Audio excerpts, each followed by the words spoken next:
Welcome, everybody, to a special edition of Moment of Truth with me, Jeremy Prophet, the harbinger of truth, the man who dares to tell the truth, the whole truth, and nothing but the truth. But be forewarned, the truth is not for everyone, because the truth hurts.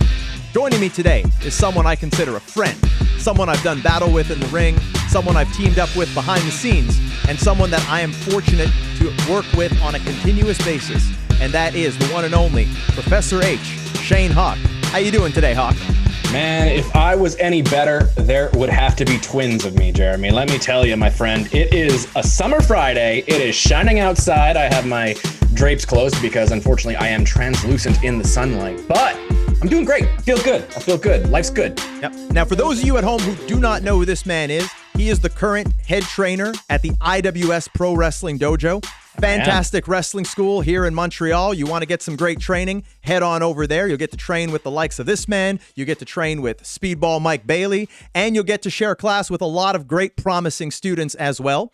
And before you were a trainer, you also had quite the promising in-ring career, one that brought us into each other's orbit, I would say around 2005. So it's been quite a while. Yeah, quite a while. So I made my debut in August 2003 and wrestled to about 2017 when I retired due to injury. And then I moved into booking and training. I got to write comic books for WWE as well, doing everything else behind the scenes that I can do just because I love professional wrestling. And it's like an abusive relationship that I just cannot get out of, but it's the way she goes.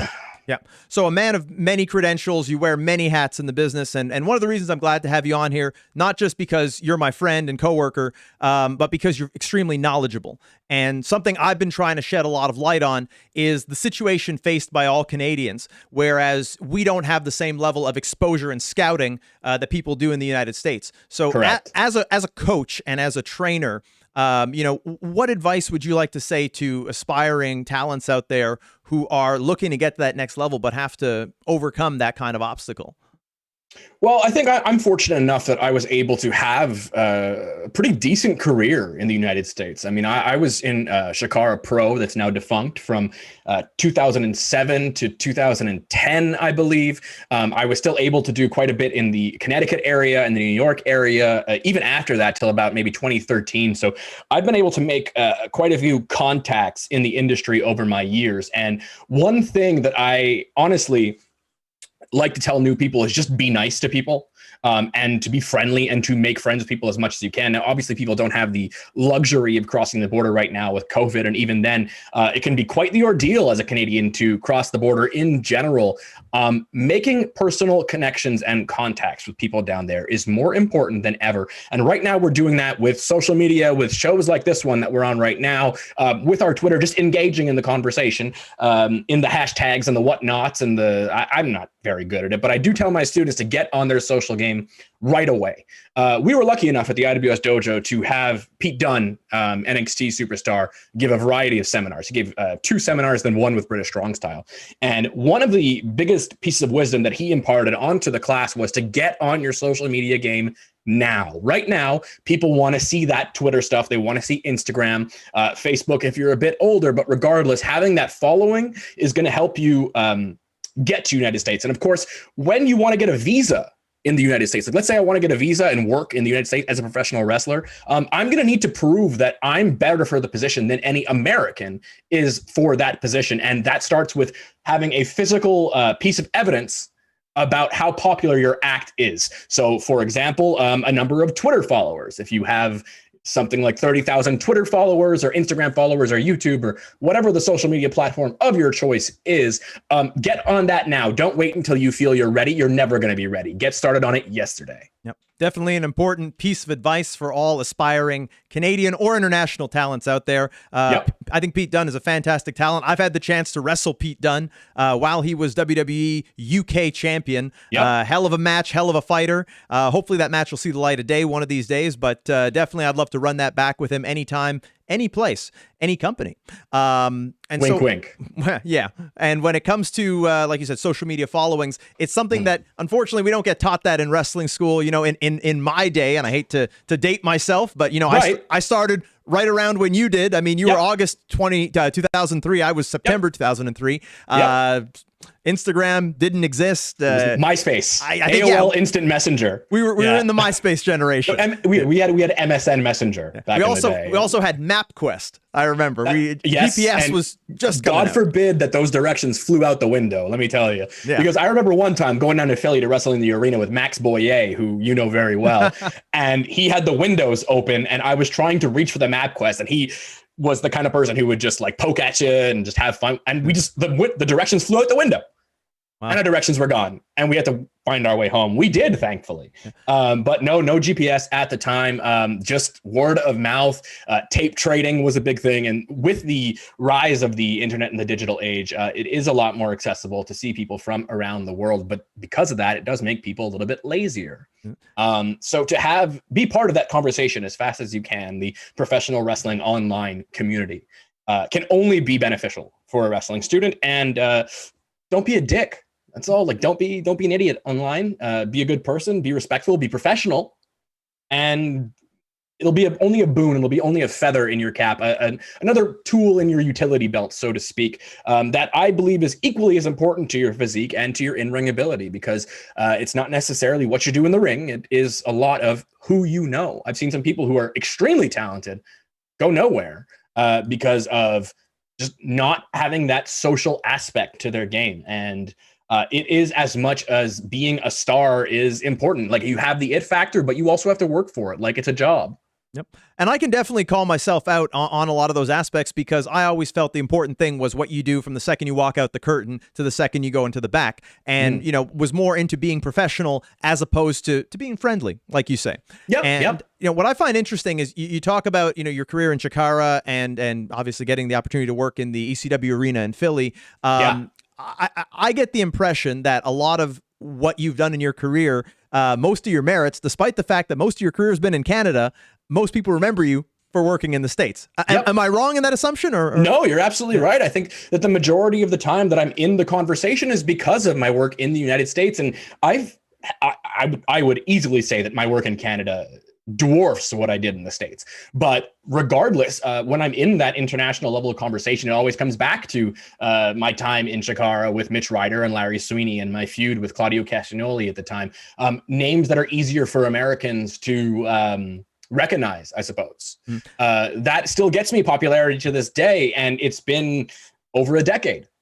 And so the truth I want to bring to the matter is that I really feel like the unfortunate thing is that pro wrestling is not like the Olympics. So, you know, if you take, for example, your accolades in Canada or my accolades here, you know, if there was a pro wrestling Olympics, we could put that up against guys who are in top positions, better paid in companies, and it would, like you said, dwarf their accomplishments. But unfortunately, we don't get to be appraised on the same level if we're not competing with these guys on a regular basis. That's what I feel is on the outside. Because, you know, there's all these top guys in wrestling, guys like the Kenny Omegas, Walters, Roman Reigns, whoever they may be. But if people are not seeing the Jeremy Prophets, the Frankie the Beast Kings, the Speedball Mike Baileys in there going at it with those guys, they're not going to appraise us on that same level.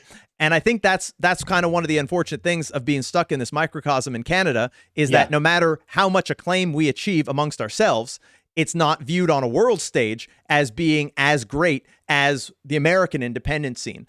And I really think that's part of the problem. And, you know, we do sometimes get some guys that cross the border and come here, which they're legally allowed to. They can head on over here, bring a full box of T-shirts, 8x10s. All that is all nice and legal, much like it is in Europe. It's really only the United States that's kind of, stuck in their ways of making it difficult for international talent. But the opportunities for us are few and far between, I really feel, to get those matches with those guys. And to the point I want to make is...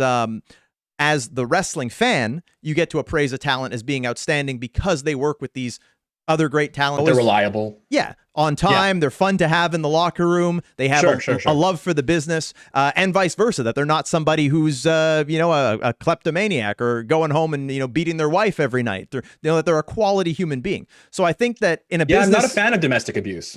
Nope, that's not for me. Nor am I.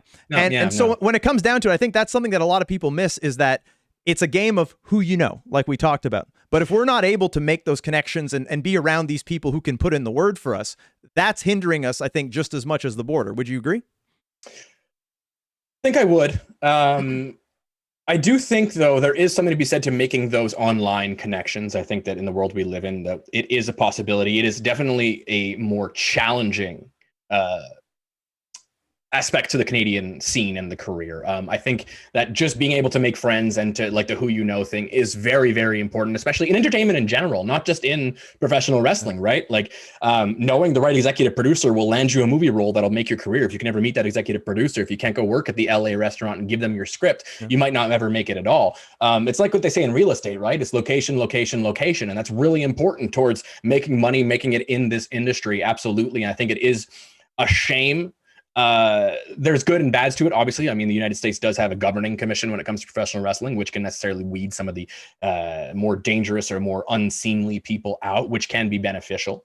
That being said, I do think it is a challenge to overcome for Canadian athletes. That is it fair? No. But is life fair? Also no. And it is a challenge that we will have to overcome. It is possible to do it.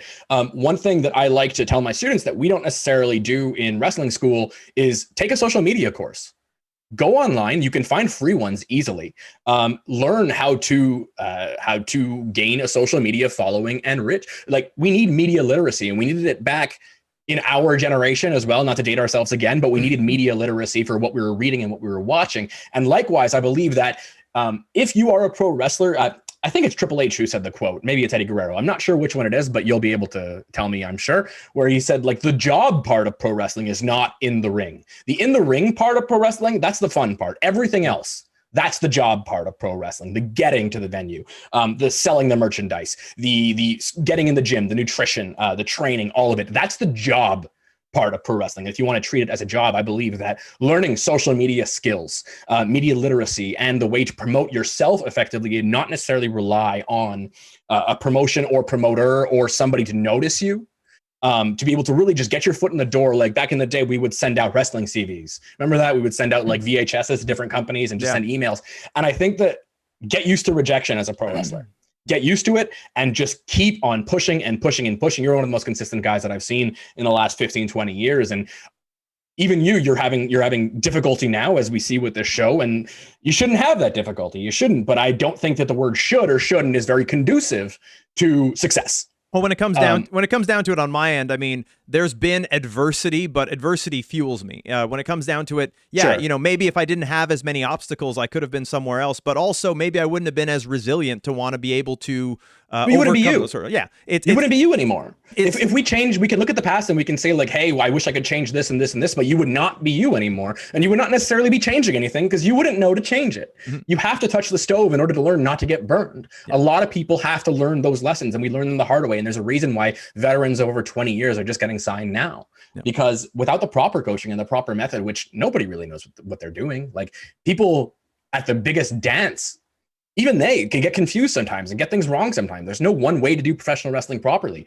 But I do think that having that social media literacy, being able, and even if it's not just social media, but being able to promote yourself and give yourself a platform and build something that people want to see is so important these days, way more important than it used to be, where you could just be on TV and that was enough. Yeah.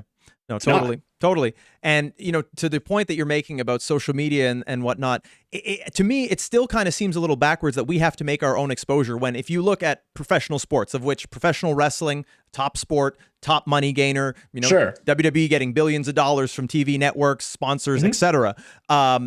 Sports teams, like, let's say the Montreal Canadiens, we'll use our home team. We have scouts in Finland. We have scouts in the Czech Republic, in Russia, in all these places to find the best players. I kind of feel like the pro wrestling mindset should shift from being, well, we have these talents that we, despite being a Fortune 500 company, expect to work illegally, gain merits in the United States illegally to catch our attention, and then we'll decide to hire them. Where it should be, we should scout the countries themselves. We should go to Canada, find the best guys, go to Germany, find the best guys, Italy, and see who are the top guys there, who have the social media following, who have the backing of a top company, and say, hey, maybe we ought to find these guys so that before the competition can take them and make them into stars, we can see that star potential and they'll be our first round draft picks. I think the scouting is really something that I would like to see those companies step up. And again, I don't know how that's going to change, but I think that, hey, the more we talk about it, the more we're moving the wheel in the right direction. Right. We'll make a loud enough noise. I mean, it's definitely a catch-22 that you have to prove that you are good enough to be in the United States while it's illegal to be in the United States. Yeah. It's very, very backward. It's like a Quebec COVID law. It just keeps flip-flopping and it doesn't make any sense. You popped me with I agree with you thank you. I agree with off the top too. I agree with you that scouting could be better. I do agree with you. That being said, again, the should thing, the should, all that, like, I wish it was like this. Yeah, I do. I absolutely think that it would be better for everybody if it was the case. In the meantime, is it realistic? Not necessarily. And we still have to figure out that way. You know, you talk about different professional sports and not necessarily just wrestling, but let's compare the amount of NHL level players to WWE level wrestlers. There are a lot more people who could realistically be in the WWE than there are who could play in the NHL. Right. So there is a lot more people. And that being said, I don't think that there's a reason for them to change their system because it's working for them. Is it fair to us? No. But if it's not broke, don't fix it. Do I think it would be better for them? Yes. Do I think it'd be beneficial? Yes. Do I think it's better for everybody? And maybe even we reach new heights? Yes. But we are going to be the ones who have to show them that it can be better. They're not going to go out looking for it if their system's not broke. Yeah, I mean, I agree with most of what you're saying there, but it also depends on what the metric is for saying that it's working. Because for a lot of times here in Montreal, let's say, you know, there are a lot of people who are passionate Montreal Canadiens fans. And the Montreal Canadiens, it seems like the metric for success for them is, well, we sell out the Bell Center every night. Despite the fact that, you know, we did go on a 3-year missing the playoff streak, despite the fact that, you know, the team is barely scraped by. Let me just stop you there, Jeremy. Yes. You know hockey's fake, right? Sorry, continue. Go ahead. No, it's just saying it's depending on what the metric is. And, you know, obviously, if a company is happy, you know, making money, then they clearly don't have to change their ways because they're making money. WWE's happy making money. They're making tons of money. And a lot of people feel the wrestling business is only about making money. So, you know, I get it. But at the same time, if they could make more money doing things a little bit differently, I'm pretty sure they'd be inclined to want to do that. Absolutely. Like you said, like, I mean, look, they're in a global expansion era right now, right? We're seeing the UK. We've heard the rumors of various other NXTs opening up, probably just a matter of time before NXT Canada opens up. I think they are trying to expand globally. They're going for the biggest markets though, right? So right now, like Asia, like the Indian market is huge right now. They've been doing stuff in Taiwan and China and all these places. Like China is doing big business right now, especially when it comes to Hollywood movies. So they're probably focusing on those areas. I do think, though, that it's only a matter of time before there's a big light that gets shown on Canada. I don't think they realize what they're missing yet. I don't think so. And I think that you're very right when it comes to that. And I think that eventually people are going to smash that door down and they're going to have to realize the talent that we have here. It's like I always say, and if you've heard any of my interviews, I use this example where I say that Canada is kind of like the Negro Leagues compared to Major League Baseball. You know, we're just waiting for that Jackie Robinson to come along that can actually make it there through working the Canadian independent scene to show that, you know, you can achieve merits here and get noticed and make it there, to make all the other eyes from the big companies come back to Canada and say, hey, you know, there's this guy that we found here. He didn't wrestle in all the places. How did our scouting miss him? Maybe we ought to keep a closer look on Canada and start, you know, plumbing guys from there, as opposed to just, you know, continuing to take the 3rd, 4th, and 5th cut of talent from the United States. Because let's face it, there's more jobs than ever. There are many big companies, and the majority of the talent come from the United States because they're American-based companies. But in Canada, you have guys that I always say could be future main eventers, champions, Hall of Famers. You have that first cut of talent that should be in better places. And we know the names. We know guys like, you know, TDT that I've done battle with. You know, I hear every week on I.W.S. Speedball. Clearly, these are guys should be first-round draft picks, you know, and when it comes down to it, they're just not looking at Canada. But I do think it just takes that one guy who will put aside the prejudice, much like Jackie Robinson did for the Negro Leagues, and make them say, hey, we've neglected Canada for this long. Look at what we've been missing out on. We've been missing out on game-changing talent. And I hope to see that day come. I hope to train that person, to be honest with you. I'm just going to say it. I'm going to say that I would hope that it would be you or somebody who, like a friend of mine, like Speedball or a TDT. But selfishly, I want to train that person. I want to train that person, and then I can, you know, just ride their coattails to millionaire status, and I'll be good to, because, you know, we talk about money. Business is about money. Hey, old Shayne at I.W.S Hardcore on every single platform, I.W.S Training Center. Let me train you to be that person, Canadian wrestlers. Yeah. Well, I'm gonna fight. I'm gonna fight my ass off to be able to. You've been doing a hell of a job to be able to do something, because let's face it, Canada deserves better. So when it comes down to it, I mean, I think if we all just put our heads together, try as hard as we can, we'll make enough noise about this, and eventually they'll have to take notice, which is one of the reasons why I'm glad I had you on here, and we were able to have this discussion so that hopefully it can get to the right person. And now for our audience that's watching at home, I know you mentioned some of your socials there. Hit them again with where they can find you. Here comes the spiel, my friends. So personally, I am at Superstar Hawke, SUPERSTARHAWKE. That E is very important. At Superstar Hawke on every single platform. I'm on the Instagrams, on the Twitter machines. I still have Snapchat, but I deleted it from my phone. Like, what's the point, right? It's 2021 anyway. And then I.W.S, of course, you can catch us every week on the Fight Network. 10 million viewers now. You want to make a big noise? 10 million. That's a pretty good number. At I.W.S Hardcore on every single platform. YouTube.com/IWS Hardcore for a ton of free footage. And for your merchandising needs, www.IWSshop.com. Tell him Shayne sent you. I almost got my name wrong there, but I nailed it in the end. How about that? All righty. Well, that sounds great. I thank you so much for your time. Thank you. You. Maybe one day I might see you across from me in the ring. I wish. Or, maybe we might, who knows, maybe we might be behind the mic together at some point too. Let's make some magic. How about that? Yeah, I'd love to be on your show. Hell yeah. Well, maybe you will someday. Maybe we could have you in Training Day with Coach Hawke, my series for professional wrestling fans. Check it out, folks, online, like I said. I'm down. And Jeremy, man, keep fighting the good fight. You're doing good stuff here. I'm proud of you. I know that a lot of us in the scene are proud of you. Real happy to see what you've been doing just for the scene in general. As somebody who believes in high tide raising all ships, what you're doing is commendable and impressive. And taking no prisoners. Also take no prisoners. Go ahead. Just do you, man. You know what? Fact is that you've been doing you for a long time now. It's working out. No point in changing the equation now, man. Like, it's been a long time that we've been friends, that I've been happy and proud to know you and to be your pal. And as somebody who values the Quebec wrestling scene, who's been elsewhere and wants to see us do better, I can only tip my cap for you for what you're doing now, my friend. Well, thank you. I appreciate it very much. And like I said, I'm going to keep on fighting the good fight. Like I always say, I'm here to tell the truth, the whole truth, nothing but the truth. But some people can't handle the truth. And if you can't handle the truth, you definitely can't handle the profit. With that said, nice. Professor H, I thank you for your time. I thank all of you for joining me here on A Moment of Truth. And remember that wrestling is life. Are you looking for something fun to do? Are you looking for a good place to hang out? Are you just sick and tired of the lockdowns and the quarantine and all that other nonsense? Trust me, the Harbinger of Truth has got your hookup.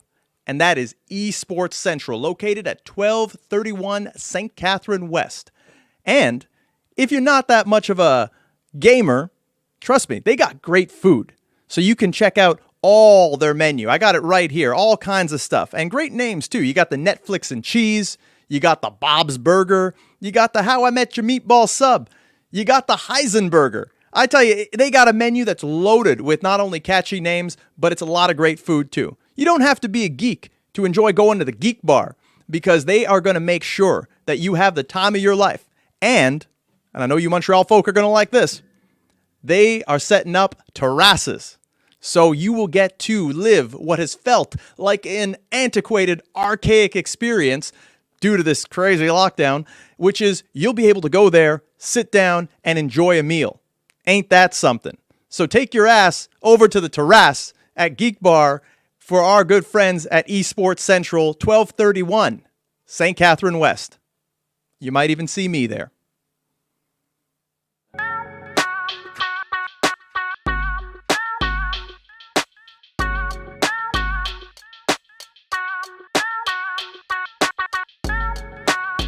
Get on that.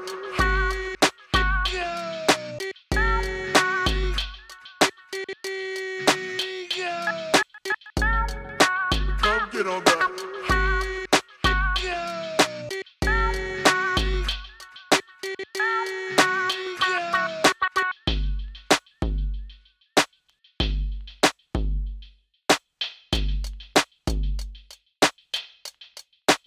So it's not often that we have a guest come on here once and make an impact and then come back in such a short span of time, having made an even bigger impact. on the professional wrestling business, but it couldn't have happened to a nicer guy, one of my friends, and right now it's pretty undisputable, the top talent over in Asia, none other than my man Buffa. So glad to have you back on here. And Hey, yo. I gotta say, that last episode that we did, it was getting rave reviews. Fans loved hearing what wrestling in China is all about. Also about your journey, all the way from New York to China and everywhere in between. I'm glad I got the chance to give you the exposure that I feel you deserve. And since the last time we talked, man, big things are popping on your end. Just captured some new gold, the IBEW championship. I gotta say, first and foremost, congratulations, my man. And Thank you. I can't wait to hear all about it, man. What was it like winning that championship in the main event? Oh man, the adrenaline is still flowing. And this is Tuesday night, and I'm still feeling the high from it, man.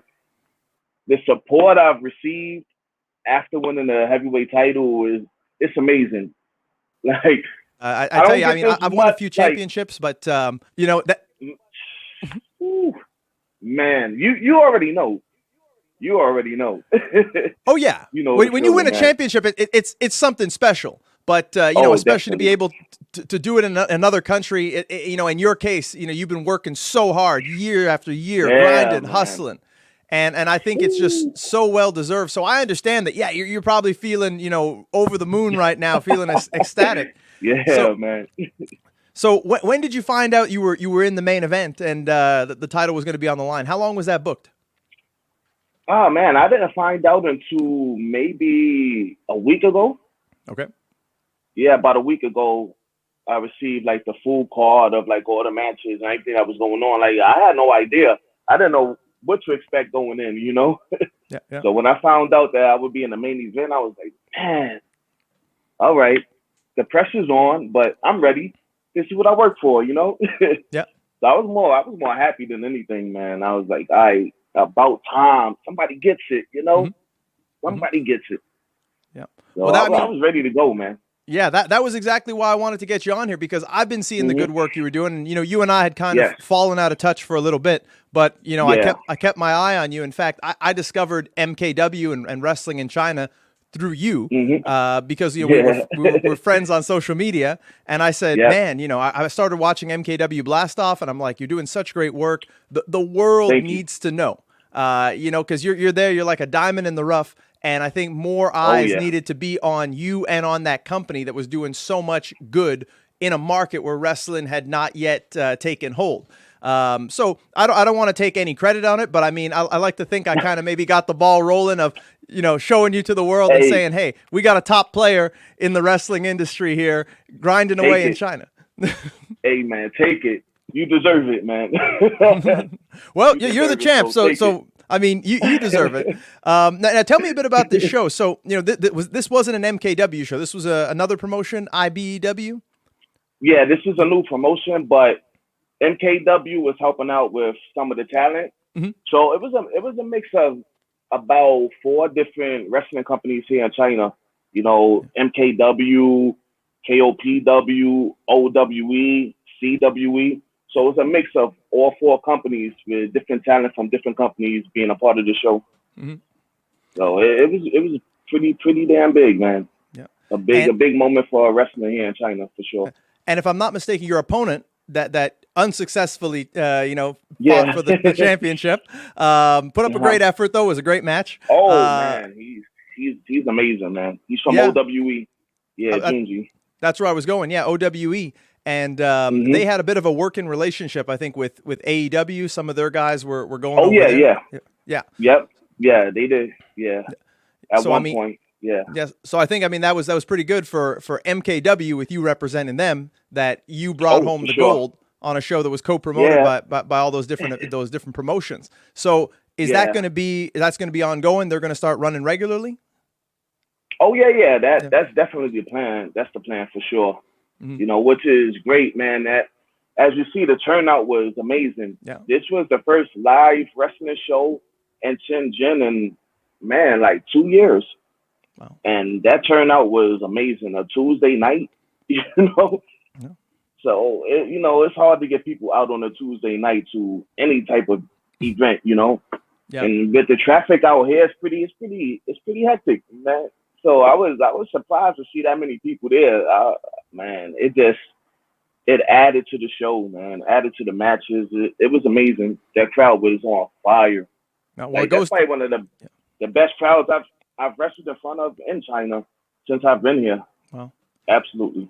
Well, it goes to show good things happen when they got you in the boombox in the main event. People will come out to see it. hey, that's what they're saying. That's what I'm hearing. Word on the street. and so, man, again, everybody put on a great show, man. I'm so proud of the guys. Yeah, no, it was a great show worth seeing. I think there's a few replays that people can catch out there online. Yeah. That's how I saw it. I didn't see it live because it was pretty early here our time, but I remember waking up that morning and I had a ton of messages from Frank Jofo, one of my co-hosts here, where he's like, "Man, your boy was in the main event. It's on now. It's live. You should check it out." Now I was sleeping, but. And then it must have been about another 20 messages saying, "Oh yeah, it was a great match. The crowd is so into him. Oh yeah, he won. He's the champ." And he's like sending me screenshots, and I was just really glad for you. Thank you, man. And I think it's interesting because you've been on this upward trajectory.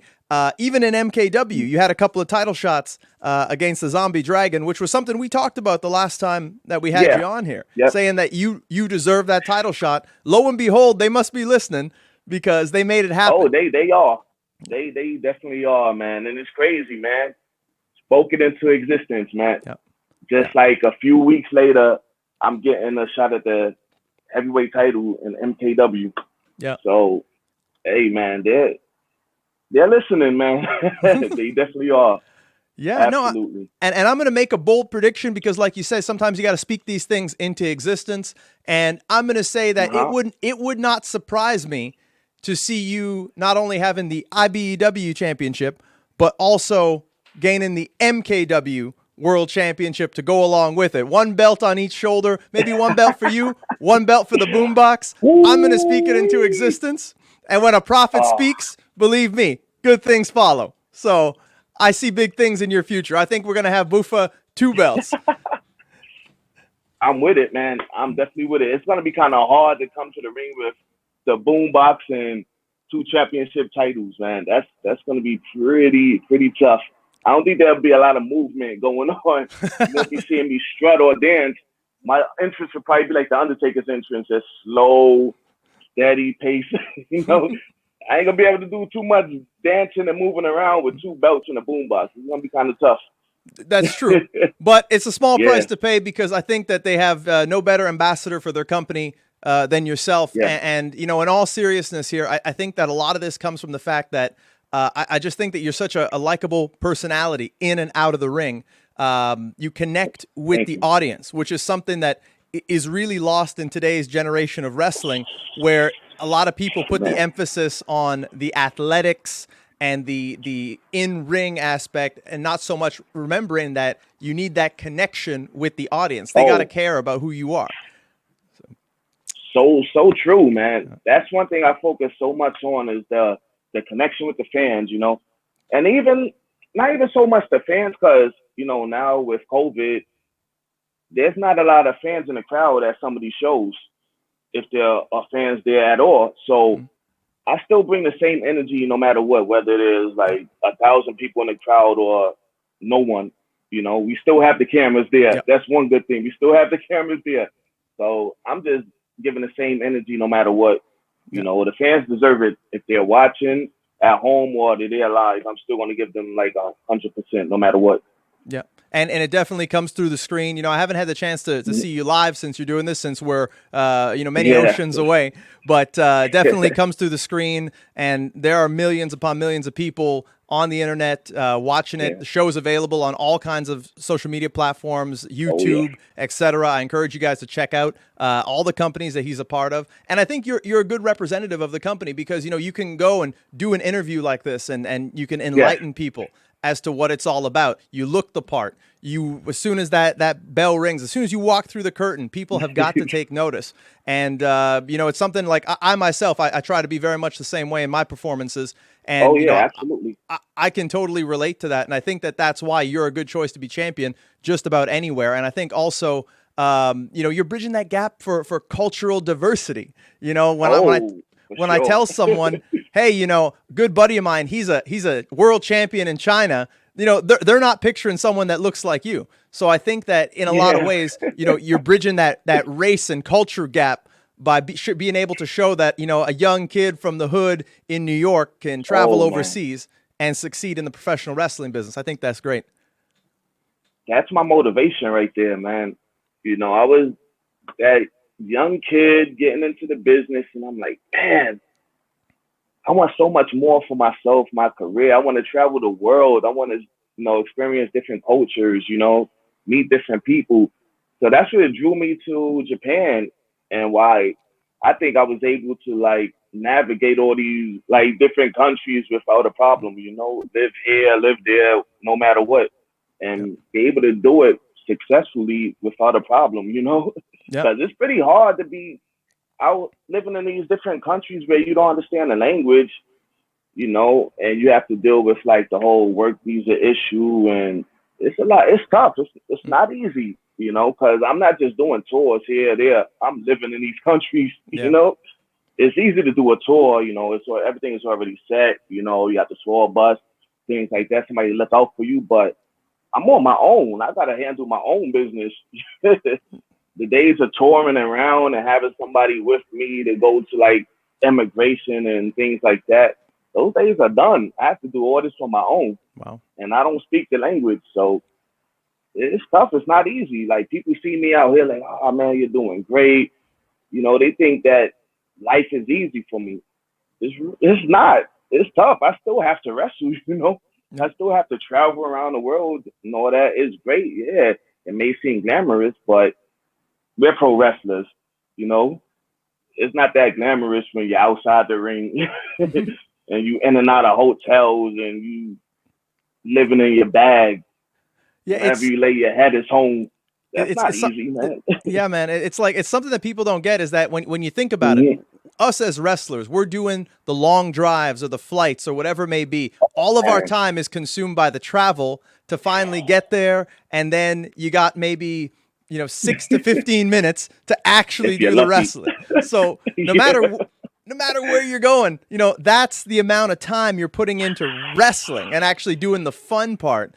So in a lot of ways, you got to embrace or fall in love with all the rest, with the travel, with the, you know, finding the time to go to the gym, with the, you know, being around a bunch of people that, you know, you don't know or maybe don't speak the same language. You got to enjoy that, or at least, you know, be able to tank through it if you want to achieve success.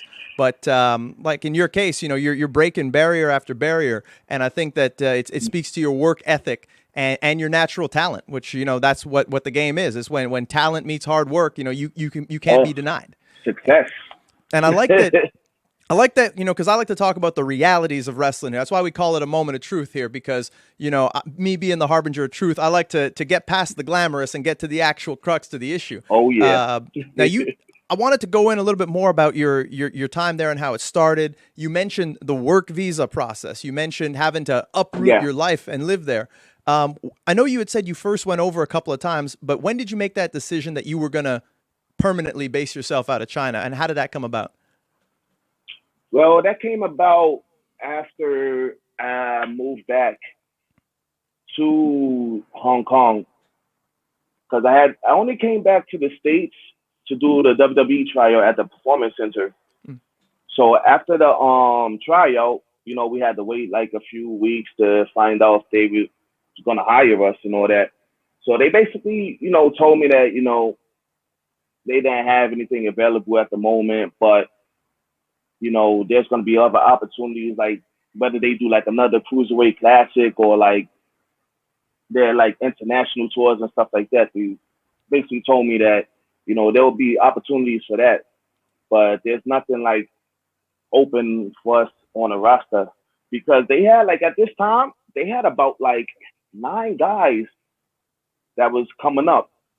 like 9 indie guys. I don't remember which ones were coming in at that time. This was like 2019. So they already had guys lined up that they was gonna hire. So they was only gonna take maybe like two or three people from that actual tryout. And the person I spoke to was just like, oh man, you're doing great overseas. You already built up a great career for yourself.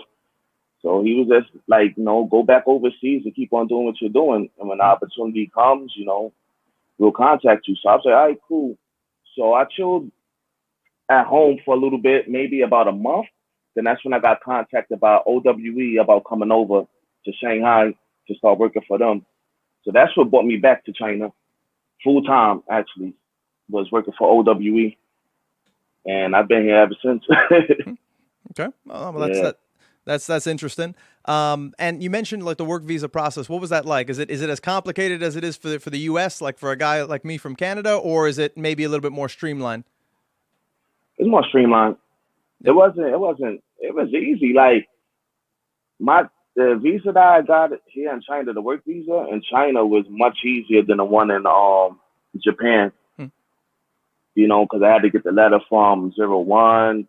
You had to mail it to the States, and I had to go to the embassy, sign it, get it approved.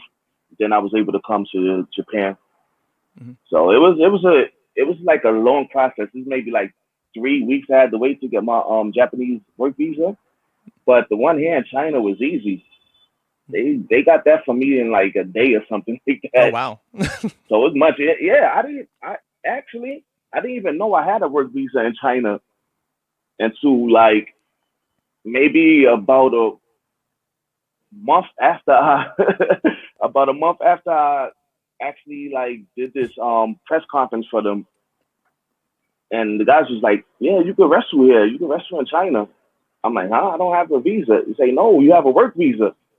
Because I got so many work visas from like all these countries that I wrestled in. And it's like these like maybe 1 week work visas. So I got all these different like stickers on my passport. So I'm not really paying attention to it. It's like, yeah, your work visa is like 10 years here in China. I was like, really? Oh, wow. So I was like, cool. And now I can wrestle here. So why not like pick up more bookings? So that's when I started, working for more companies out here in China, because this was after I was working in Macau. When the company closed, I started working in China like more consistently. Yeah. So that's when I got the visa. It was during Macau time. Was going to just say, so in terms of all the companies that are there now, your typical work week when it comes to wrestling, are you wrestling once or twice a week? There's a show every week, or what's it like, the schedule? The schedule, it's pretty weird. I was doing like these long tours. I would do like a 3-week tour in like this amusement park, and it would be 2 matches a day every day for 3 weeks straight. So after that tour would end, I would jump on another tour for like a week or two, or a month tour. So it depends on the companies. Like some companies do like these long tours, like for like a few weeks, and it's wrestling every day. Then other companies do like maybe a show a week or 1 show a month. It varies, It depends on the company. But I was getting a lot of work. I was just jumping on tour to tour to tour to tour, and doing just like as much work as I can. And I know there's as many companies. And I know there's tons of companies out there. Obviously, I like MKW. I follow their stuff. Yeah. The other ones, now that you're telling me more about it, and you're getting a lot more exposure, I'm probably going to check out some other ones too. But I'm wondering, because I do see that there's a lot, especially in MKW, there's a lot of North American wrestlers there. There's a decent amount, I should say.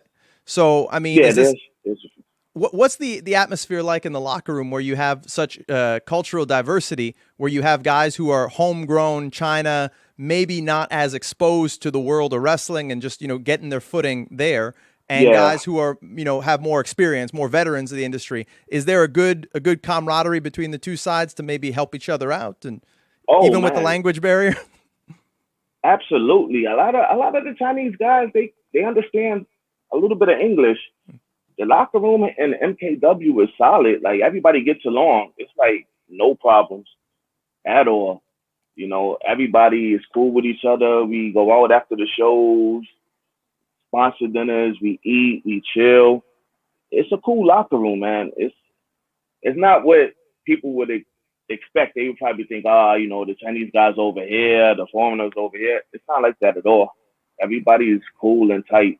You know, everybody works together. You know, they come to us for advice, or we just give them the advice. We watch their match, we see something that's not too good. You know, we pull them to the side and like help them out with it. Tell them why they shouldn't have did this, why they should do this. You know, it's a cool locker room, man. Yep.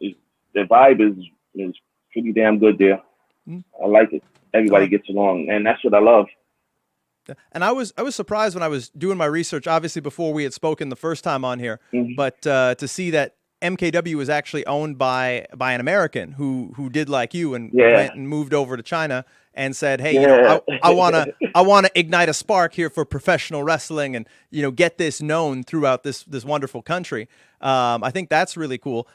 I would actually I feel like there might even be, you know, a place for MKW to maybe put on a show, you know, at one of these collectives when they have WrestleMania weekend over in the States. I mean, I know there's a ton of logistical issues involved in getting the Chinese talent, I guess, over to America. But it is.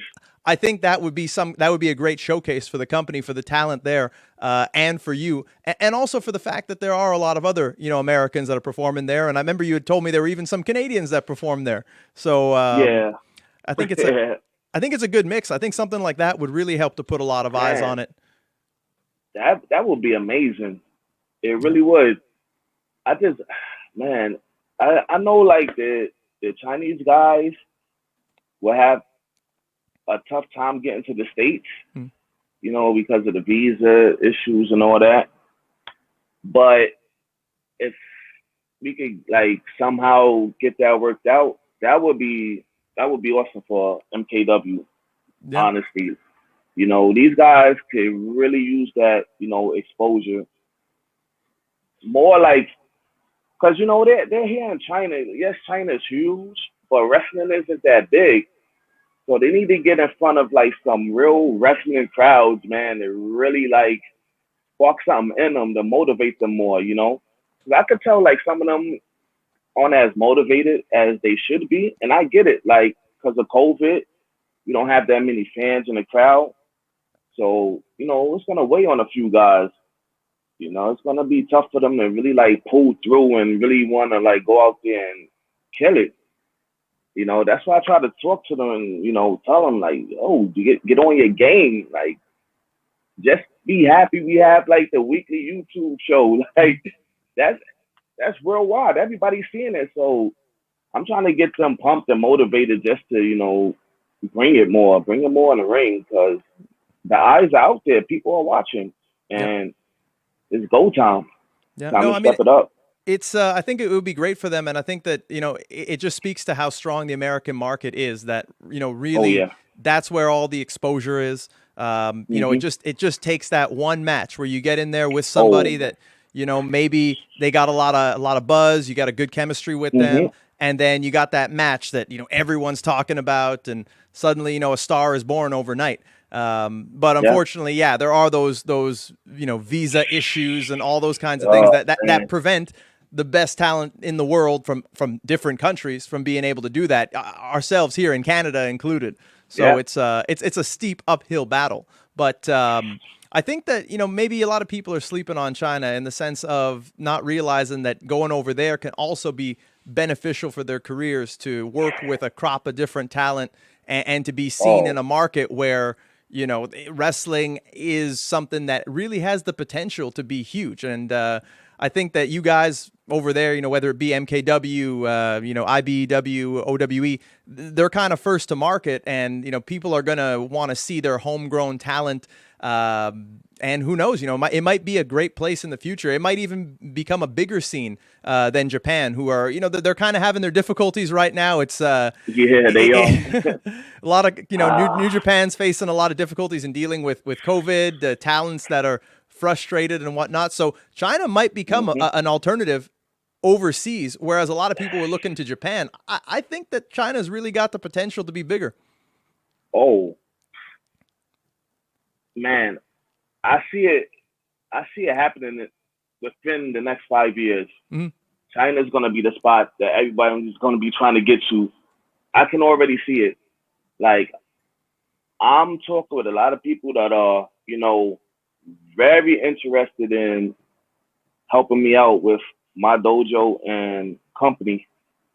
So once I get mine up and running with all the people I know in the business, all the great wrestlers I wrestled, the great trainers I have, mentors, it's just gonna be that bridge just for guys to come over here, and whether they want to, train, whether they want to wrestle, I bring guys in to do seminars and all that, and it's gonna help everybody. So I want to be that bridge.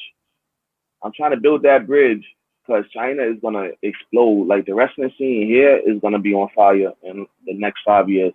Yeah. Absolutely. Yeah, no, This is gonna be the spot.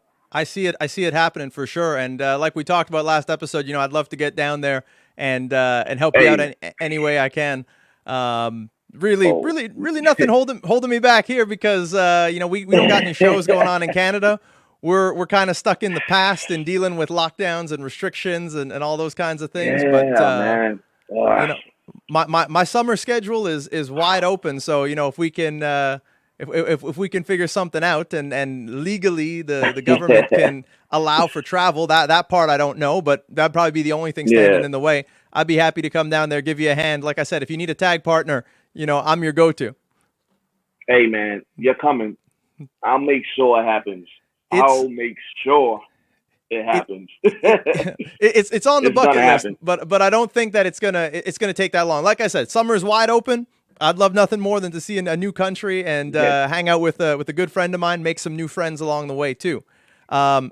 Speaking of which, I'd be remiss if I didn't ask. You guys look like you're doing great down there and dealing with COVID and everything. I imagine that's all been on the up and up. Oh yeah, for sure. Like, there's cases here and there, but it's not in the hundreds or anything like that. Okay. So everything is great. Like, the show on Tuesday just proved, like, wrestling here in China is back. It's back 100% because that building was packed out. It was completely packed out, and that crowd was amazing. Amazing. Man, I'm more shocked by the crowd than anything because I didn't know what to expect. I'm like, this is the first live wrestling show here in like 2 years. Is anybody going to show up? It's on a Tuesday night. And man, I didn't even look up. I looked at the crowd after one of the guys came back and was like, oh man, it's packed out there. So I'm like, really? So I wasn't really expecting like a huge crowd or anything like that. But man, once he came back and he's like, oh man, it's packed. Like, it's a good crowd. I stepped out. I just peeked to the side. I'm like, woo, let's go. It's one thing, like, there could be a lot of people there, but they're not into it. It's like, come on now. It doesn't make a difference. But when there's a lot of people there and they're into it and they're going crazy, oh man, that just makes the show so much better. It pumps everybody up. And man, they were ready, man. They were ready. They looked like they was about to get in the ring and start throwing clotheslines and all that. They were pumped.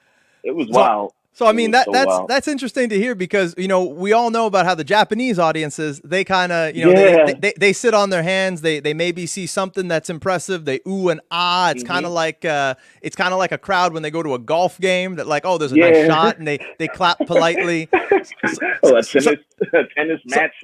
Yeah.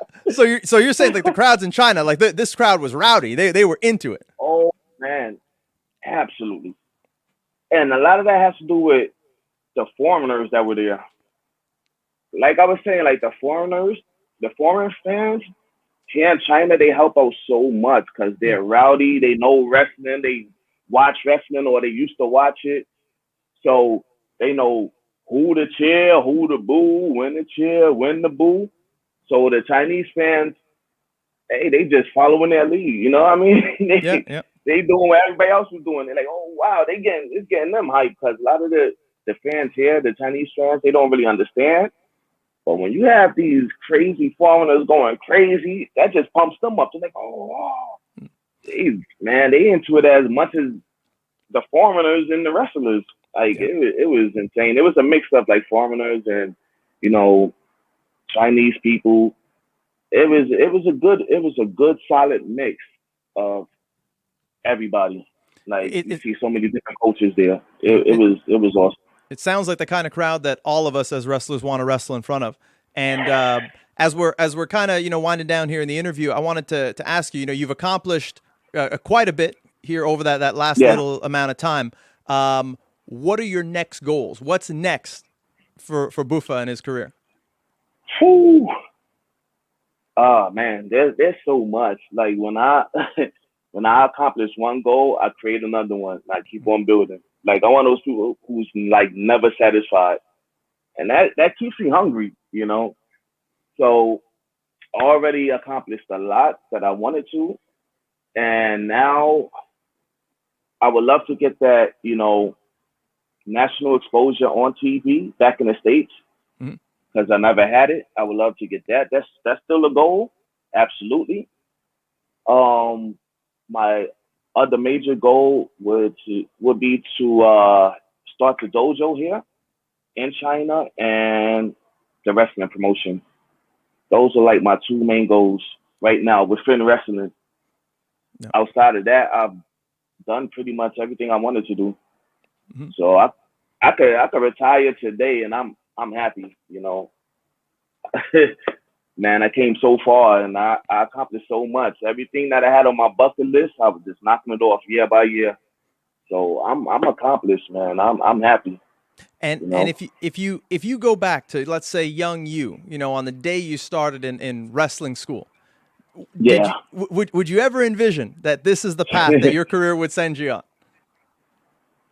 Man, yeah. Okay. It's already been written. Already had it in my mind. I wanted to travel the world as a pro wrestler, living in different countries. That was my goal from day one.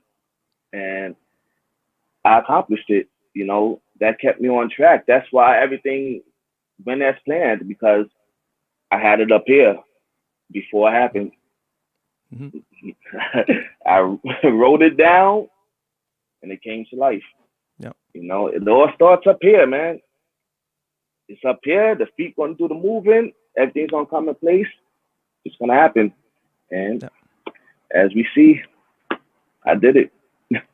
So I'm happy. I'm definitely blessed, fortunate, grateful. Yep, I would agree with that. And I think that a lot of your success does come from the fact that you speak this into existence. You have a goal. You have a specific goal that you're focused on. And then, like you said, you know, the body does the rest. You know, you do the walking to match the talking. And I definitely think that national TV exposure is coming, or else, you know, the scouts are just as incompetent, you know, with wrestling overseas as they are with wrestling here in Canada. But in your case, I don't doubt good things are on your way. You're on that upward trajectory. I'm happy to call you a friend, and I do hope we get to share the ring together sometime in the near future. Like I said, this summer is wide open for me. So, you know, if there's an opportunity in China, maybe I got to hit up Adrian and, you know, start some discussions. But with that said, I want to kind of turn things over to you so you can let people know once again where they can find you, where they can follow your journey, because believe me, folks, it's quite an interesting journey, and you're going to want to get on this bandwagon before it leaves the station, because it's going to good places. So let the people know where they can find you, my man. Man, you can find me on YouTube, my official YouTube channel. It's All Money Is Legal, #1. You can find me on Instagram at Buffa_AO. That's 2 A's, 1 Y, triple O. It's the same on Twitter, I believe. And Facebook is Marcelo Forrest Rhymes, Buffa, as a nickname.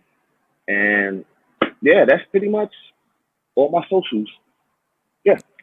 All right. Like I said, folks, you're going to want to be following this man, because there are big things going on right now, even bigger things in the future. And believe me, you know, sir. you are not going to want to miss out on this extraordinary journey. And like I said, you know, I'm glad to consider you a friend. I'm glad you take the Thank time you. to come on here and talk with us. And I don't No think it's going to be the problem. last time, because we're going to follow hope your not. journey every step of the way. Championship after championship, Thank you, contract man. after Thank you. contract, TV exposure, dojo, the whole shebang, because you're a friend to this show, and we will always do our best to spread the good word about the people that we like who are doing good things for this Oh, man. business. I appreciate you guys. Thank you for all the support, man. I love you guys. You guys are the best, man. Not just for me, just for giving other wrestlers a platform to get their story out there, man. You guys are doing amazing. So good. I'm proud of you guys, and I thank you for giving me the opportunity and the rest of the wrestling world the opportunity. Is greatly appreciated. Thank you so much, man. Well, thank you. We appreciate those kind words. And like I said, you know, we take care of our own here. So hopefully, you know, we'll be able to have you back on nice and soon, find out the next Cool. chapters in that journey. And Okay. yeah, I hope to be able to get out there with you, and we can You will. have a lot of good times out in China or wherever You this will. road may take us. It's already up here. It's already up here. I have it up here. It's up here. Cool. So it's gonna Well, come soon. we're It's gonna come. we're gonna It's gonna bring an come. end to this interview here, but I'd love to continue talking with you off air a little bit, Sure. and Yes, you know, sir. we can catch up on good times. With that Yep. said, those of you watching us out there, you can follow us on Twitter at Jofo in the Ring. You can follow me on Twitter at Jeremy Prophet. You can follow me on Instagram at The Real Jeremy Prophet. And as always, you can see us Tuesday nights at 7 p.m. on YouTube. You should like the channel, subscribe to the channel, leave a comment. I may even comment back. I don't usually, but I'll make an exception for a moment of truth. So with that said, we always want to remind you of the one most important thing, and that is that wrestling is life.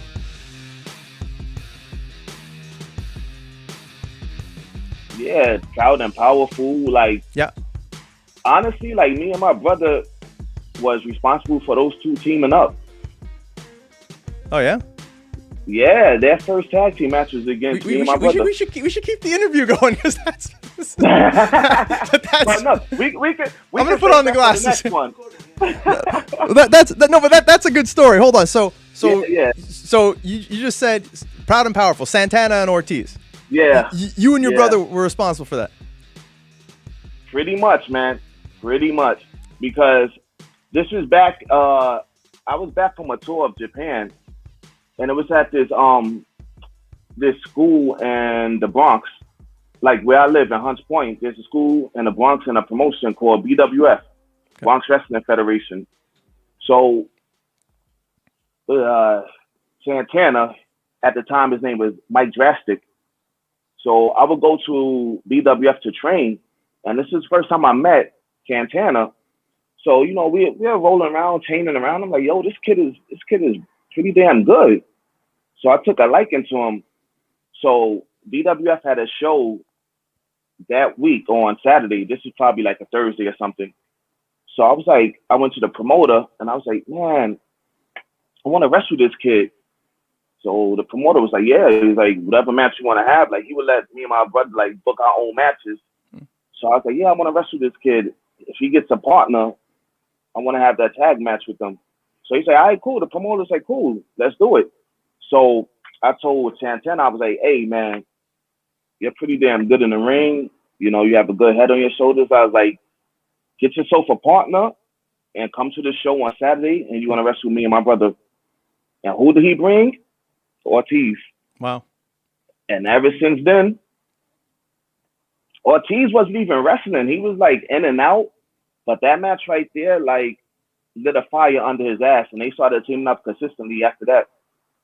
That was like their first tag match was against us. So yeah, man, we've been cool with them ever since, man. I mean, I And would. freaking private party, like Mark Quinn, he used to come to like the company BWF, and he used to train with me.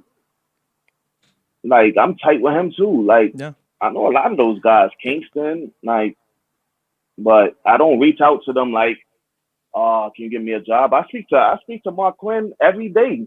He's always hitting me up like, yo. That's amazing, because I speak to him, you know, almost every day too, Quinn. Quinn and I Yeah. wrestled. We had a ton of matches back in the day, and word? yeah, for real. That's Yeah, cool. man. That's cool. We got that connection, the three of us. Yeah. Yeah. Yeah, I used to train with them all the time, man, whenever I was back from my tours and stuff. Like, I like those guys. Those guys, man, they stuck with it and they just blew up. But I don't really like talk to them about like coming to try to get like a trial or anything like that.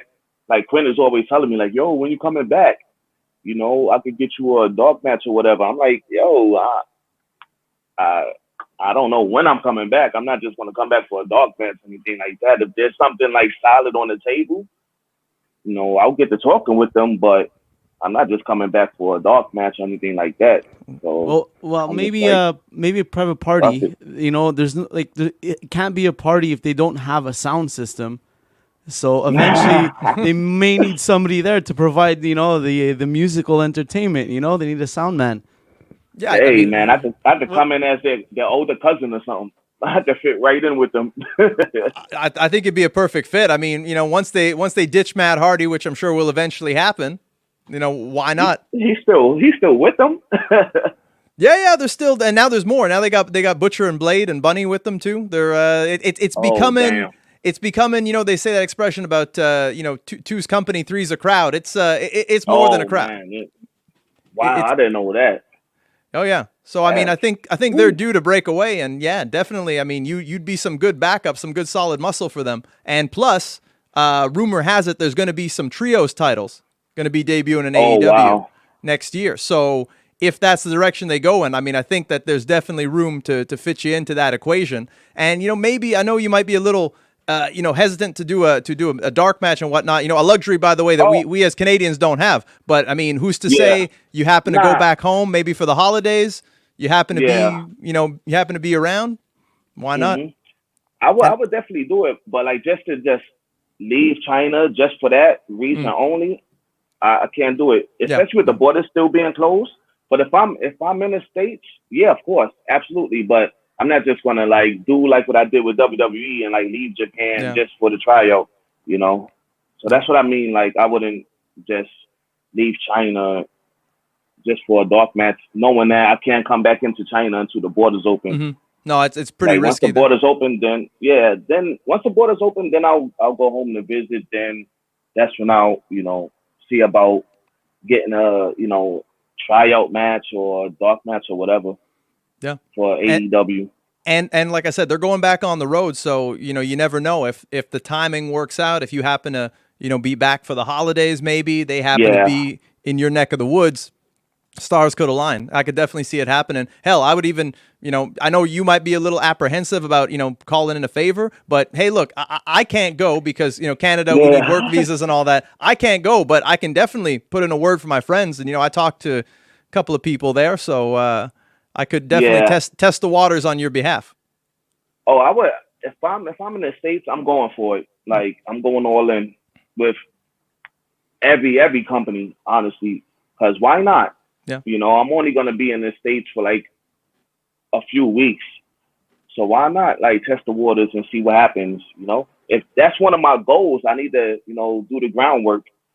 So if I'm in the States, if I'm back home, my feet to the pavement, oh yeah, I'm definitely gonna, you know, call in these favors. Well, I mean, it sounds like you did a lot for their career, so you know they could at the very least, you know, help a brother out. Yeah. You know, not to say they're gonna. How can I put it? Like I always use the expression for me where I say I'm not asking for a handout. Just, you know, give me an opportunity to go on my own merits. You know, like if I fail, I fail because of me. I don't fail and drag anybody down. If I succeed on my own. You just kind of, you know, helped get me that opportunity to show what I have to offer. So that's how I look at it. I think again, just open the door. Yeah, you're in a good position. Keep the door unlocked. yeah, exactly. Just keep the door unlocked so I can get a foot in. Yeah, I'll turn the knob and walk in. Yeah.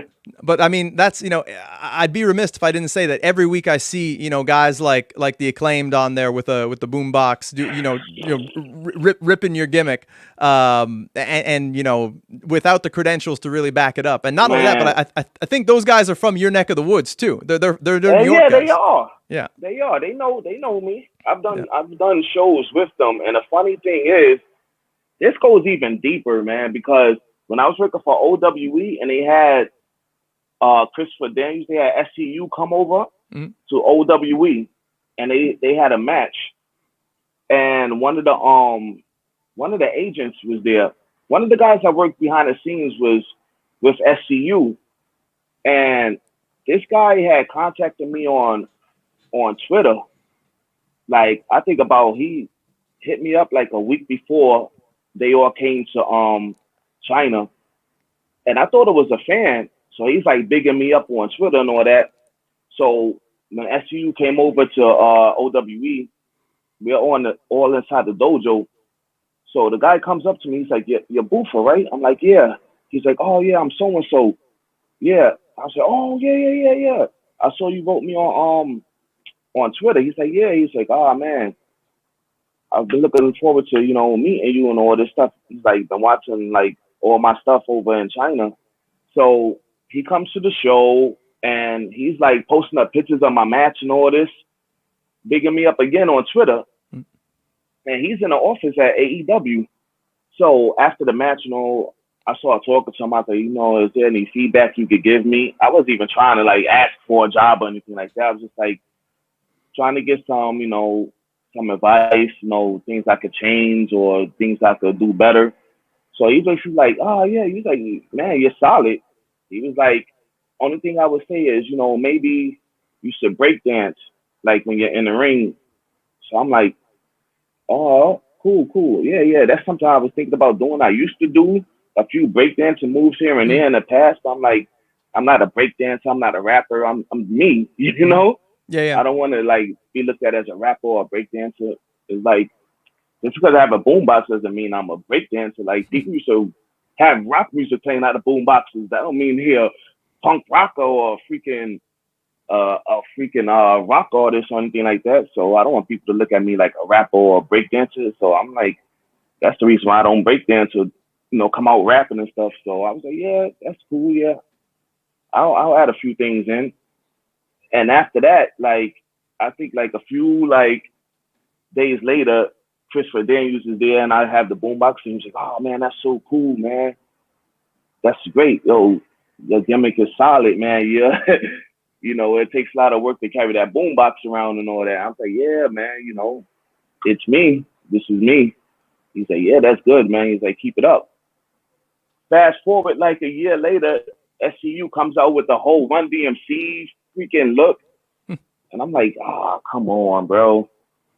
Then like a few years later, these dudes Acclaim come out with the boombox and chains. I'm like, oh god damn, bro.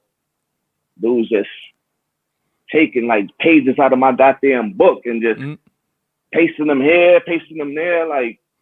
But I think damn, it's okay because you're the originator. So as soon as people see the original, they'll realize that they're just being fed a copy, a cheap copy, a cheap knockoff week after week. And like I said, it will just make that journey that much more sweet and satisfying when you do get that national TV exposure. And I mean, look, you've already conquered one of the biggest markets. So I really believe. I mean, I'm not just saying it to because you're on here with me, but I do believe with all the talent that's super disgruntled with what's going on in Japan, I think a lot of them are going to be migrating over to China, seeing that it's the complete opposite. Business is on the up. So I think you're ahead of the curve. If they're smart, they'll get their asses over here ASAP. Yeah. Well, and I'm trying to get back to Japan, but I'm like, with all the stuff going on now, they back on lockdown. I'm like, I might hold off on that. I think because of the Olympics going to Japan, I think that's what they're really worried about because they were supposed to have the Olympics last year, and now if the cases are going to start going back up again, it might end up getting canceled. So that's why they really got to be strict. They got to be, they got to be Montreal, Quebec strict, which we're still we're getting out of it. It's we're not doing Texas good or Florida good, but we're kind of getting out of it. In terms of Canada, we're actually doing a lot better than a lot of the rest of the country, but that's because it was Oh, so bad, and we had to suffer for a long time. So now we're Yeah. kind of a little bit ahead of the rest of the country. But I tell you, with this stuff, it's like living in different time periods. It's like time traveling. How there's some parts of the world where there was yeah. barely affected, no restrictions, and then you got places like here where it's like, we had a 8 o'clock curfew in place. You're outside after 8, you're gonna get fined $6,000. Now we're down to Damn, 9:30, and man. hopefully it's going away next week from what they tell us. But we lived I through hope, man. through a lot of adversity, so I can only imagine the kind of pressure that Japan is under, and seeing a lot of people jumping ship, or Will Ospreay's going back to England, and all these other guys are jumping from New Japan to Impact Wrestling, all this kind of stuff. I think that China is the next big hot spot in Asia.